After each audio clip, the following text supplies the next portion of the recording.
Every empire leaves a ghost. Rome left its roads. Egypt left its pyramids.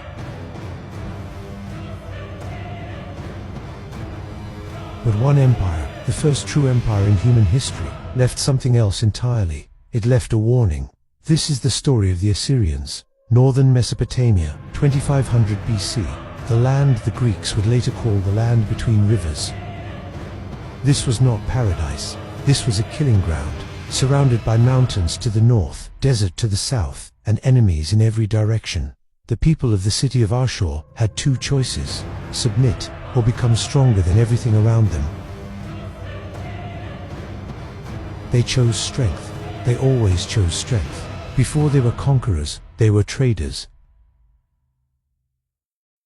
The city of Ashur sat at the crossroads of the ancient world's most profitable trade routes: tin from Afghanistan, textiles from Babylonia, cedar from Lebanon, gold from Egypt.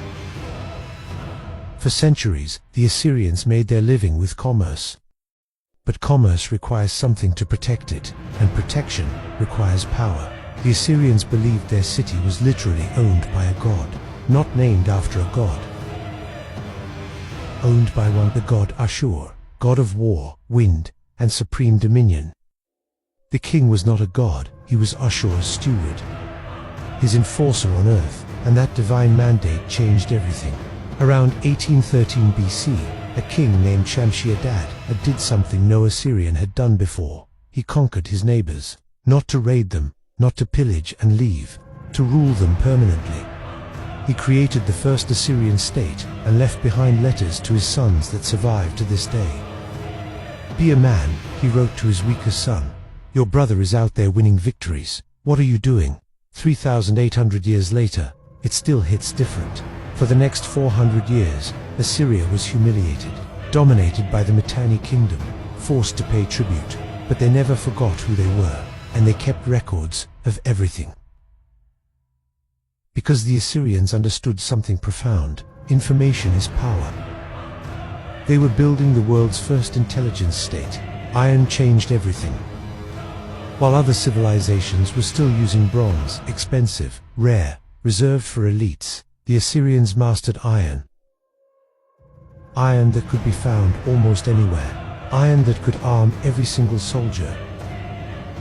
Not just a noble warrior class, everyone. The world's first mass professional army was being born. King Tukulti-Ninurta did the unthinkable. He conquered Babylon, the cultural capital of the ancient world. The city every Mesopotamian civilization had considered untouchable. He dragged the Babylonian king in chains back to Nineveh. Then he sat on the Babylonian throne. Then he wrote a poem about it, a 700-line epic poem about his own greatness.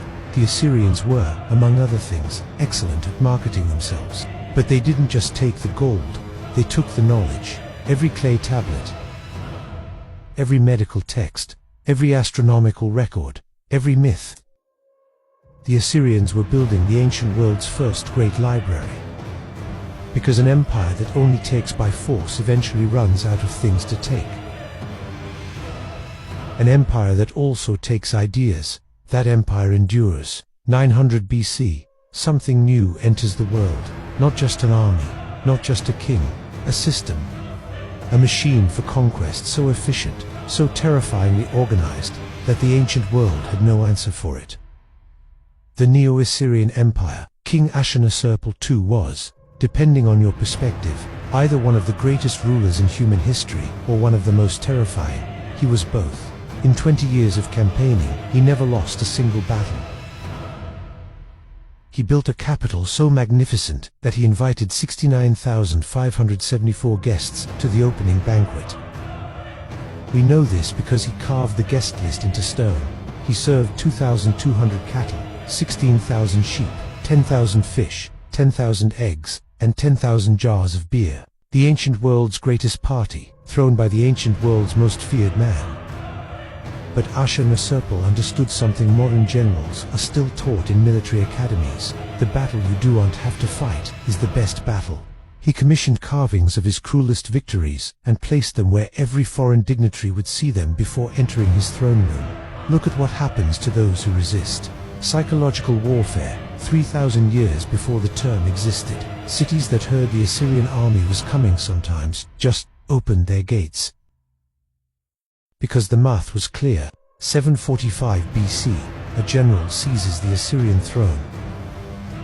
His name, Tiglath-Pileser III, and he looked at the most powerful military machine in the world and said, "It's not efficient enough." What he did next created the template for every professional army that followed, including the ones that exist today. He didn't just reform the army, he reformed the empire. Conquered territories were no longer just raided, they were absorbed. Local elites who cooperated became Assyrian administrators. Those who didn't were deported, not killed, moved. Entire populations relocated across the empire, mixing peoples, breaking tribal loyalties, creating a new identity, Assyrian above all else. It was brutal, it was efficient, and it worked for 100 years. By 700 BC, the Assyrian Empire stretched from modern Iran to Egypt, from Turkey to the Persian Gulf, over 500,000 square miles, 30 million people under one throne, and at its center Nineveh, the greatest city the world had ever seen. King Sennacherib conquered everything he touched. He destroyed Babylon, unthinkable sacrilege, and diverted the Euphrates to flood the ruins. He besieged Jerusalem and left us the most extraordinary propaganda document in history.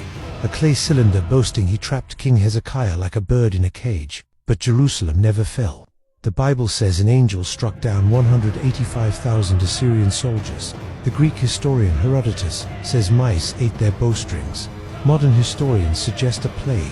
Whatever it was the first time in a century that Assyria had failed. And failure, for an empire built on fear, is more dangerous than any army. And yet, at the very peak of Assyrian brutality, came their greatest gift to humanity. King Ashurbanipal, the last great Assyrian ruler, was also history's first librarian.